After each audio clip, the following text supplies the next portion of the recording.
Máquinas na Pan de hoje, vamos começar as comemorações dos 50 anos da Fiat no Brasil. E nada melhor do que viajar para Turim, na Itália, onde tudo começou. A gente vai te mostrar a antiga fábrica de Lingotto, inaugurada em 1929, que hoje abriga o Museu Histórico da marca, espaços culturais, mas manteve a famosa pista no topo do prédio. Isso mesmo, você vai dar uma volta com Alex Ruffo nessa icônica pista que funcionava para testar os carros fabricados nos andares de baixo e que hoje se transformou em um belo jardim com vista para os Alpes. Ainda nesse rooftop dos sonhos, vamos conversar com o vice-presidente da Fiat na América do Sul, Fred Batalha.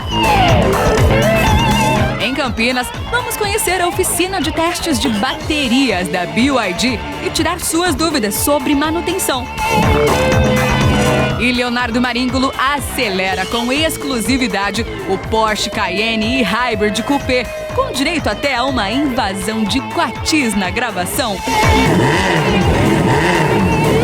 Então já sabe, né? Se ajeite bem aí no cockpit e aperte os cintos, porque o Máquinas na Pan dessa semana está só começando.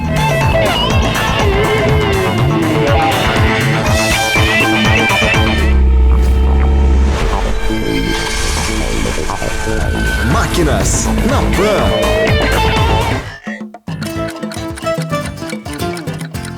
O Máquinas na Pan está na cidade de Turim, na Itália, para a contagem regressiva dos 50 anos da Fiat no Brasil. A Fiat fabricou seu primeiro carro no Brasil em 9 de julho de 1976, na recém-inaugurada fábrica de Betim, em Minas Gerais.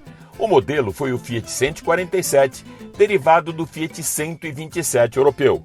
Ele ficou marcado na história porque, além de ser o primeiro carro da marca produzido em território nacional em 1979, também foi o primeiro automóvel movido a etanol fabricado em série no mundo. No Brasil, 50 anos em 2026, mas foi aqui em Turim, no norte da Itália, no coração da região de Piemonte, que essa história toda teve início 126 anos atrás. No apagar das luzes do século XIX, em 1899, a ousadia empreendedora de Giovanni Agnelli colocou no mapa mundial a fábrica italiana Automobili Turino, a Fiat. Sua primeira fábrica produziu o 3,5 HP, um carro simples que precisava de manivela para funcionar e alcançava pouco mais de 20 km por hora. Com visão estratégica, a Agnelli apostou na produção em escala, inspirando-se nos métodos industriais que Henry Ford aplicava nos Estados Unidos. Ao longo das décadas, a Fiat cresceu e se consolidou como a maior fabricante italiana, símbolo da industrialização do país e de modelos muito icônicos que marcaram a sua trajetória e também o seu sucesso. O simpático e carismático Fiat Cinquecento conquistou as vias públicas italianas em 1957, tornando-se o carro popular da Itália do pós-guerra. Pequeno, acessível e prático, questo piccolo alto fez uma ligação direta com o boom econômico global e foi rapidamente associado à mobilidade de massas. Projetado no centro de estilo de Turim, o Fiat Uno alcançou sucesso mundial, com números de venda realmente impressionantes no Brasil, mas a gente também não pode esquecer do Panda, lançado aqui em 1980 e que se destacou pela simplicidade e funcionalidade que até hoje é referência entre os compactos urbanos aqui na Itália. Desenvolvido pelo designer Giorgetto Giuguario como um carro simples, acessível e prático, a estratégia comercial do Panda era clara: oferecer um automóvel funcional, de fácil manutenção e muito bem adaptado ao cotidiano das cidades italianas, mas também robusto o suficiente para enfrentar estradas rurais e a diversificada topografia do país. Ícone de mobilidade, 2 gerações do Panda saíram das linhas de produção de Lingotto.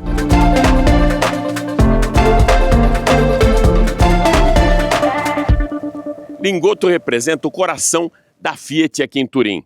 A fábrica foi fundada em 1923 e tem a sua produção vertical.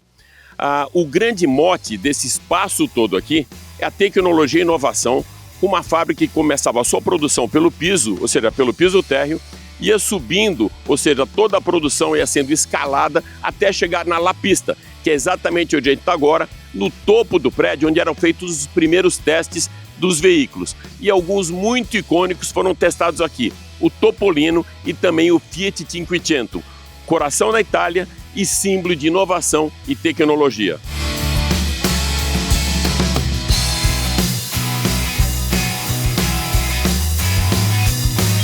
Bom, e já que estamos aqui na pista de Lingotto, La Pista Cinquecento, eu vou aproveitar para andar no Cinquecento, numa das mais icônicas pistas que revelaram muitos carros aqui na Itália e foram símbolos da inovação industrial.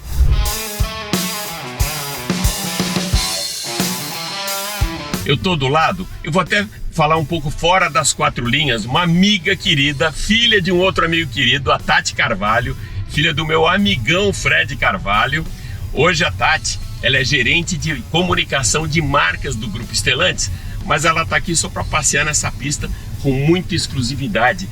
Tati, o Gustavo Lage está me falando, o Biondo também, que é muito difícil andar por aqui, ou seja, não vou dizer nem para qualquer um, é um momento muito exclusivo que a gente está tendo agora, para andar nessa La Pista Cinquecento, é isso, né? É isso, porque essa pista aqui, que era a pista de testes, né, da fábrica de Lingotto, depois ela foi transformada num centro cultural e aqui também, né, com exposição de arte. Então, ninguém mais anda nessa pista. Ela deixou de ser uma pista de teste para ser, né, ter mais interação com o público. Então, vocês são muito privilegiados. Olha de poderem dirigir aqui. Um privilégio para o Máquinas na Pan estar andando aqui, e eu sou aficionado por cinema. Em 1969 foi feito um filme aqui, você deve ter visto, Sim. Italian Job, com perseguições nas ruas de Turim.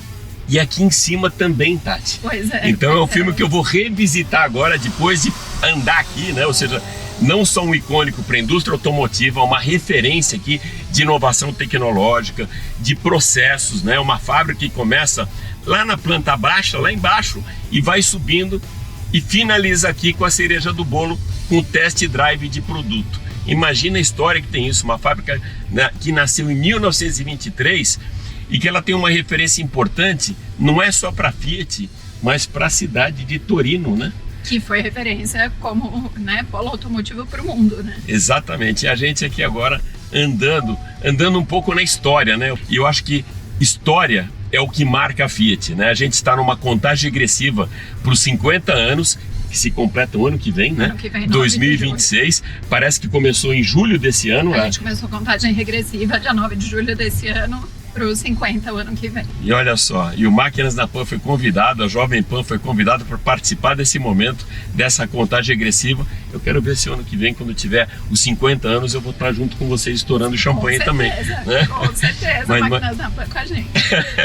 Mas realmente é um privilégio. E a Itália, ela para mim tem um caráter muito especial, né?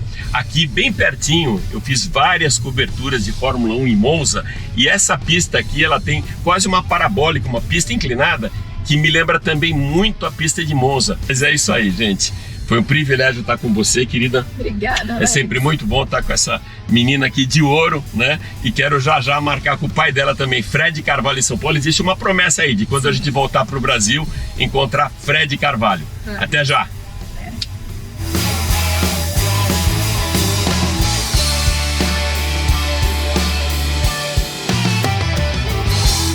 E é um momento muito especial para mim e também para o Máquinas na Pan estar gravando aqui em Lingotto, principalmente por essa curva parabólica aqui. Eu já mais de 14 vezes estive em Monza e uma delas tive a oportunidade de andar na parabólica. Então, hoje para mim é um momento muito especial. Agora imagina, em 1923, os carros que eram lançados aqui fazerem teste de velocidade nessa pista. Bom, a gente continua aqui nessa contagem regressiva dos 50 anos da Fiat no Brasil, que serão completados no ano que vem, em 2026. E eu estou aqui do lado de um craque da indústria automotiva, Fred Batalha, vice-presidente da Fiat para a América do Sul. Tudo bem, Fred? Tudo jóia, muito obrigado pelo convite, um prazer falar com vocês. Cara, a gente que agradece o convite num momento muito especial e muito exclusivo, né? A gente está aqui na fábrica de Lingoto, que desde 1923 começou a produzir os seus carros e mais ainda, na pista suspensa, muito exclusiva, e a gente já teve oportunidade, inclusive, de andar por aqui. Você já tinha andado nessa pista, Fred? Pelo que eu ouvi falar, nem meu chefe tinha andado aqui, então hoje foi realmente um privilégio para vocês, para a gente, um dia muito especial. Contagem regressiva, né? A gente sabe que o ano que vem vai ser um ano muito especial, mas uma contagem regressiva que já começou em julho desse ano. Como são os preparativos? Quando que vocês começaram a puxar, apertar aquele botãozinho do cronógrafo? Bom, 50 anos é um marco, meio século, é algo que a gente realmente precisa celebrar. A gente começou inaugurando a contagem regressiva no dia 9 de julho, com o nosso CEO, Antônio Filosa, que muitos de vocês conhecem, hoje lidera o grupo mundialmente, Emanuele, que é o nosso presidente na região, e a gente inaugurou esse countdown mesmo, essa contagem regressiva lá em Betim. Hoje é o segundo passo dessa comemoração e a gente achou importante começar de onde tudo surgiu, né? Os fundadores da Fiat aqui em Turim, na cidade da fábrica italiana Automobili Torino. Para mim também é uma celebração muito especial, eu morei aqui muitos anos, eu tenho origens italianas, o meu primeiro trabalho na indústria foi aqui 25 anos atrás, então tudo isso de fato mexe bastante com a gente e deixa até um pouco emocionado por estar aqui.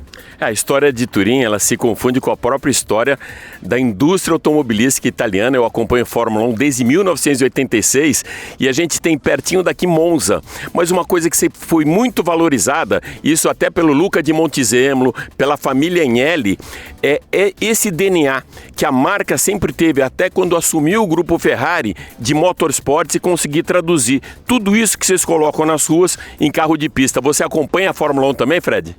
Não sou um apaixonado, já fui mais na era do Senna, hoje em dia eu assisto, mas não é o meu primeiríssimo esporte. Mas é óbvio, a gente que é parte da indústria precisa estar ligado, é bacana, é divertido. E de novo, como você falou, dali inspira-se muito do que depois acaba por acontecer, como segurança, como tecnologia, como performance nos carros que são produzidos em série para uma parte maior da população, né? E foi fácil perceber, Fred, para a gente, para o jornalista do Brasil, a importância que tem esse mercado aqui para a Itália, porque eu escutei aqui de vários executivos que a nossa visita aqui está sendo uma visita muito exclusiva, não só aqui, como daqui a pouco em Mirafiore, Oficina 81, amanhã. Então é uma semana que não só marca essa contagem regressiva, mas um momento muito especial também para a imprensa do Brasil, o que me leva a crer que o Brasil tem uma importância muito grande, ou seja, o mercado brasileiro para o headquarters aqui em Turim. Como que você vê essa ligação do Brasil com a fábrica aqui na Itália? Bom, o movimento começou nos anos 70, né, quando a família acabou levando a Fiat para o Brasil. Quando a Itália passava por mais dificuldades, eles estavam buscando uma expansão maior para poder garantir e assegurar o futuro da empresa, que tinha começado lá em 1889.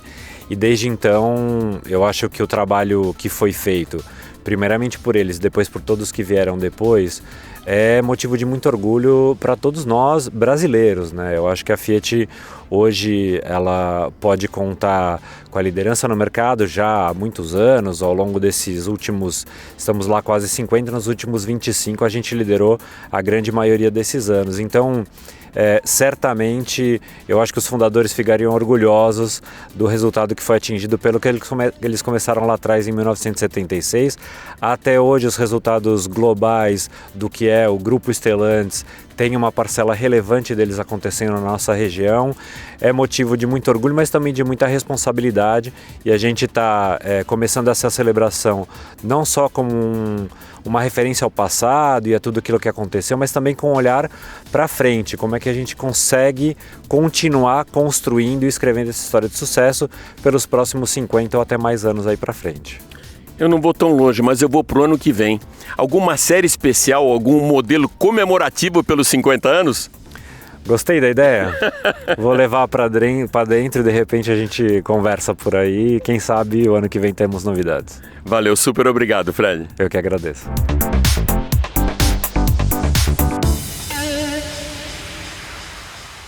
A Itália respira arte através das suas pinturas, como as da coleção da família Agnelli, Picasso, Modigliani, Matisse, Canaletto, mas também pela sétima arte. E não é à toa que as suas cidades são verdadeiros museus a céu aberto e cenários de grandes clássicos do cinema italiano, onde o automóvel rouba o protagonismo nas telonas. Considerado um dos maiores clássicos da comédia italiana, Il Suo Passo, lançado em 1962, retrata a viagem improvisada de dois personagens muito diferentes a bordo do Lancia Aurelia B24 Spider. Já no emblemático La Dolce Vita de Federico Fellini, modelos da Fiat, Alfa Romeo e Maserati disputam o protagonismo da telona com a famosa cena de Marcello Mastroianni e Anita Ekberg na Fontana di Trevi, em Roma. E do mesmo renomado diretor, Roma, onde o automóvel é colocado como parte essencial da vida urbana, promove verdadeiros desfiles pela cidade, reforçando a relação íntima entre Roma, seus moradores e o tráfego caótico da capital italiana.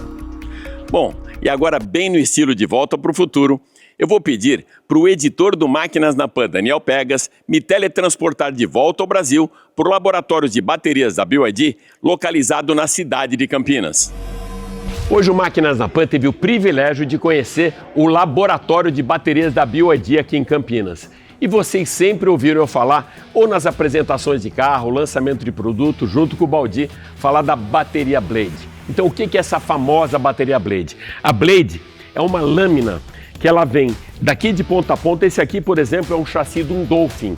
Ela tem mais ou menos 96 centímetros de comprimento, tem 9 centímetros de altura.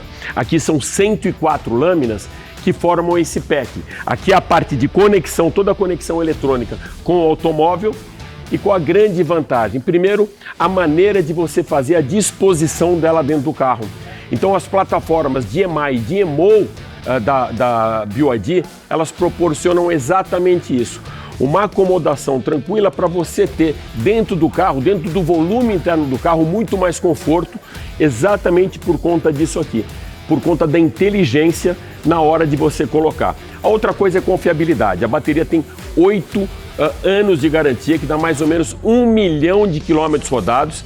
Pois é, e sem limite de quilometragem, muita segurança. Eu vou mostrar inclusive aí no vídeo o teste que a gente fez lá em Shenzhen, mostrando duas baterias. Essa aqui de íon lítio fosfato, né, mostra a perfuração dela, vocês estão vendo agora aí na tela, e uma outra convencional do lado que pega fogo, ou seja, ela aguenta até 60 graus, na verdade aguenta não, ela esquenta só 60 graus contra uma convencional que chega a esquentar 500 graus. Então a diferença é muito grande de controle, inclusive, e mais uma vez a gente fala de segurança.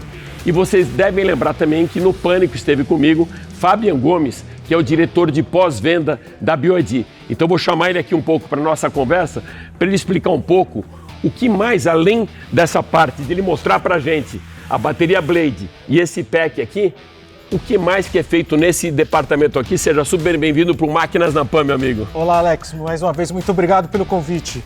Bom, sejam bem-vindos a Campinas. Estamos aqui no laboratório de baterias da BYD em Campinas. Nesse laboratório, nós, como eu comentei, o nosso primeiro diagnóstico das baterias é feito nas nossas concessionárias, né, espalhadas por todo o Brasil.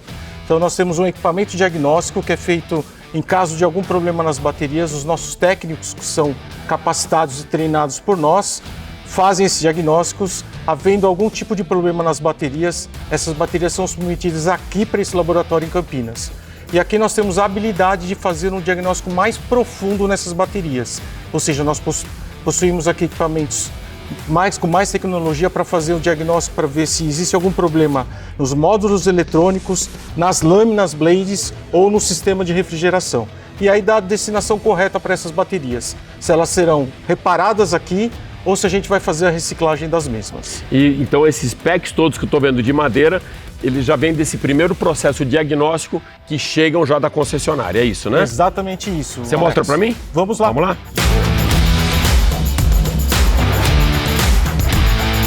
Bom, Fabian, pelo que você estava me falando, então, antes desses packs de bateria, dessas caixas todas chegarem aqui, elas já passaram por um diagnóstico prévio na concessionária. A partir desse momento, o que acontece exatamente aqui? Exato. Então, a concessionária faz o primeiro diagnóstico e aí, tendo uma falha detectada por eles lá, a gente aplica a logística reversa. Ela vem até Campinas aqui, né, para fazer a destinação e o teste final. Ou seja, aqui nós vamos entrar mais profundamente na análise da falha e verificar o que possui a bateria.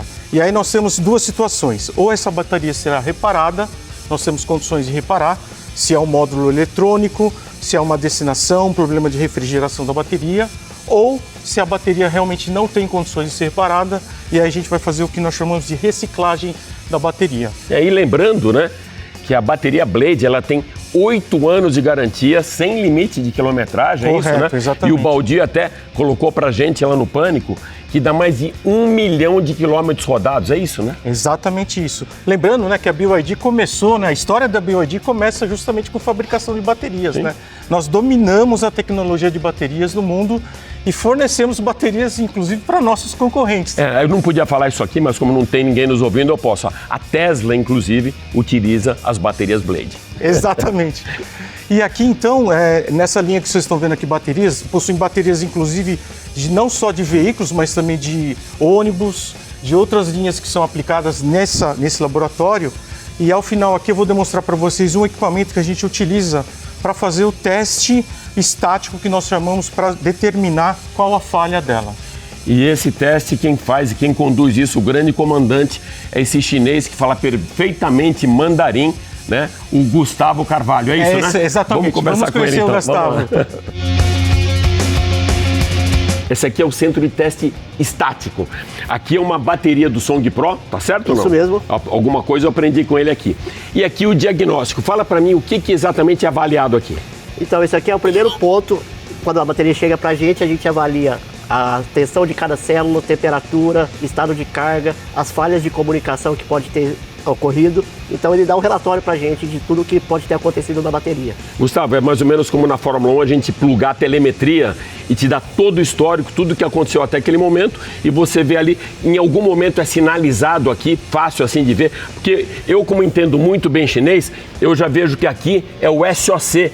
Lembra que a gente comentou no Pânico que existe uma maneira de você ter num carro híbrido aquela combinação perfeita do motor elétrico com a combustão para nunca perder a potência combinada? É exatamente isso aqui que está testando também. É o SOC, Standard of Charge. A gente encerra por aqui com muita tecnologia nesse centro muito tecnológico e cheio de inovações, mas principalmente da grande protagonista que é a bateria Blade.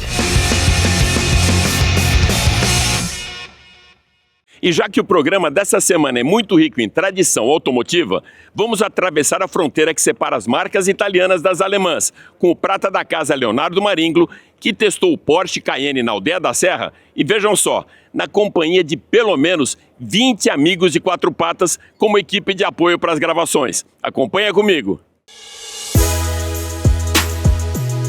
É isso aí! Hoje eu trouxe aqui um dos SUVs mais badalados e luxuosos do mundo, o Porsche Cayenne, em sua versão e-hybrid e na carroceria coupé. Vem comigo! E aqui na frente, então, a gente vê o quanto a Porsche manteve das características do Cayenne. Não tivemos tantas mudanças, mas sim, percebemos aqui uns vincos, né, dando mais robustez e pegando a parte de dentro do capô. Novos faróis, que são idênticos aos do Panamera, então se a gente fizer um recorte aqui, parece estar dentro do Panamera. Aqui na frente, nova grade, novos apliques em preto, toda configurável aí no site. Então, as características fiéis do Cayenne, a Porsche manteve aí ainda nessa versão atual. Na lateral, a gente ainda vê que o contorno foi mantido, porém, com novas opções de roda. Aqui no caso, Aro 22, é uma roda muito bonita, é muito próximo da clássica, né, que a gente tem aí da Porsche, né? Então, a moldura é voltada em cima do modelo clássico. E aí aqui a gente tem um carro que mede 4,93 m, então é um carro grande com entre-eixos aí de quase 2,90 m. Então a gente tem bastante espaço para quem vai na frente e bastante espaço para quem vai atrás.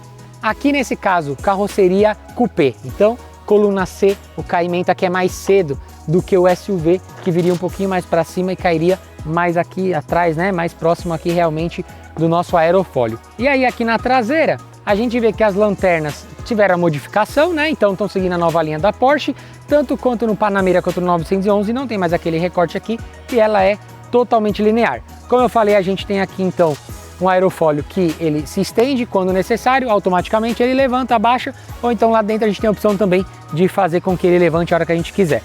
E aqui embaixo a grande diferença foi ponteiras saem do centro e vão para as laterais. Então aqui a gente tem agora ponteiras quádruplas, né? 2 de cada lado, o que tem e faz um som digno de um Porsche. Mas agora vamos lá dentro que eu quero mostrar para vocês o quão excelente está configurado esse interior. Bora lá! Aqui no cockpit, o carro passa algumas sensações para a gente. 2 delas, que são, acho que, né, as mais legais, o carro passa conforto, luxo, tem uma boa dinâmica, né? Então tem uma suspensão também que absorve, assim, é fantástico, absorve muito as deformidades do asfalto. E a gente tem alguns modos de condução aqui para o dia a dia. Tem o modo elétrico, a gente tem o modo híbrido e a gente tem o modo Sport. Então a gente tem o Sport, Sport Plus. E assim, acabamento, a gente não precisa nem citar, né? Acabamento Porsche, sempre premium, dispensa qualquer avaliação aqui, apesar que eu sempre mostro um pouquinho para vocês, mas é sempre muito impecável, desde os painéis até bancos, portas, tudo sensível ao toque. Segurança, não podia faltar, até porque a gente está falando de um SUV de luxo, né? Que precisa de segurança aí no dia a dia. Então a gente tem um ADAS completo, a gente tem o ACC com Stop and Go, a gente tem frenagem autônoma, a gente tem alerta de ponto cego, alerta de tráfego cruzado, permanência em faixa, entre outros, né? O ADAS completo. Então segurança sempre em primeiro lugar, eu acho que isso independente do carro. Parte de tecnologia, a gente tem 3 telas, a gente tem o cluster, que é todo configurável, então aqui eu consigo escolher qual painel que eu quero usar. A gente tem a segunda tela aqui também, que é a multimídia. Então a gente tem Apple CarPlay, Android Auto, né? Essas questões que todos os carros agora hoje em dia, na minha opinião, são obrigados a ter, porque fazem parte do nosso dia a dia. A gente sempre usa um mapa aqui e coloca uma música, entre outras configurações do carro. Então todas as configurações aqui do carro de farol, de lanterna, de aproximação com a chave, qual porta abrir, do aerofólio, motor, é tudo aqui. Fica tudo concentrado aqui. No console a gente tem os controles de ar-condicionado e botões físicos, que pra mim é a melhor coisa que tem. Ar-condicionado na tela, cara, é uma dificuldade quando a gente está dirigindo, e aqui é prático, porque é no botão, tá tudo muito fácil, é tudo clique. Isso é um ponto muito positivo, sempre ganha um ponto muito positivo aqui comigo. E a gente tem a terceira tela, que eu não consigo ver daqui, porque a terceira tela é justamente para eu não ver. A terceira tela é só para o passageiro. Então motorização, a gente fica o seguinte, a gente tem aqui então um V6 3.0 de 304 cavalos e 42,8 kg de torque, né? Então é um motor forte, é um motor bem potente na verdade. E a gente também tem um motor elétrico de 176 cavalos com 46,9 kg de torque. Também é um outro motor que tem muita força.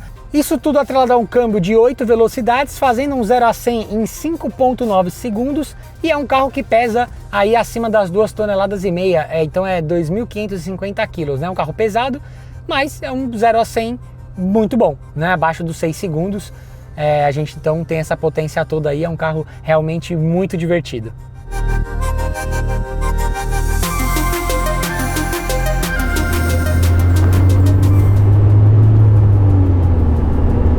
Ó, e aqui eu vou mostrar para vocês o que eu falei dos modos de condução.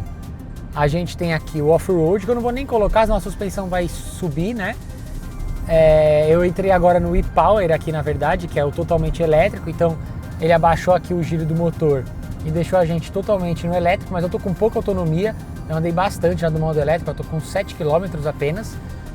Eu tenho um modo híbrido aqui, o Hybrid, então aqui no painel eu tenho as configurações do híbrido total, do e-Hold e e-Charge. O e-Charge ele fica no modo híbrido, tentando carregar o máximo que ele puder aqui o carro.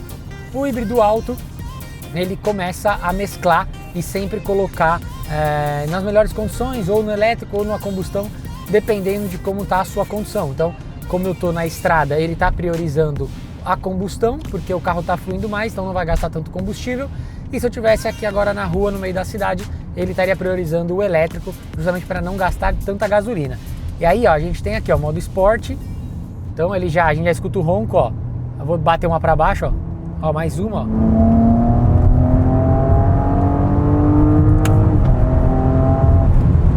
Ó, então assim, aqui ele está entregando potência total, torque total. Então a gente tem um carro uma arrancada muito boa e muito divertida. E o gostoso aqui de sempre é o ronco, né? A gente bate mais para baixo, ó.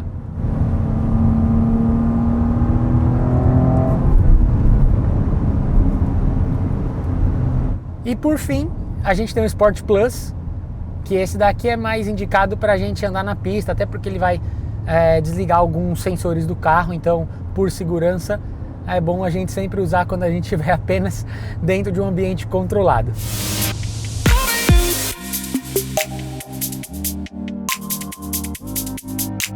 Esse aqui então foi um pouquinho do novo Porsche Cayenne e-Hybrid na carroceria Coupé. Preço inicial R$840 mil, chegando facilmente acima do R$1.200.000, aí dependendo de como a gente configurar o carro lá no site. Valeu? Eu vou ficando por aqui e até uma próxima. Ai, não aguentei. Comecei a dar risada. Caralho, aguentei muito, olha lá atrás. Tinha uns 30, velho. Não! Esse é o botão que vai matar todo mundo! A vaca foi pro brejo. É isso aí. O Máquinas da Pan mais que especial, diretamente das ruas da Itália, fica por aqui. Mas vale lembrar que você pode acompanhar o nosso programa em vídeo pela TV Jovem Pan News e pelas plataformas digitais da Jovem Pan. Super obrigado pela sua audiência e até a próxima. Valeu!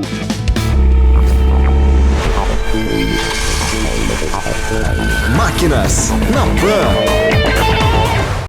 A opinião dos nossos comentaristas não reflete necessariamente a opinião do Grupo Jovem Pan de Comunicação. Realização Jovem Pan.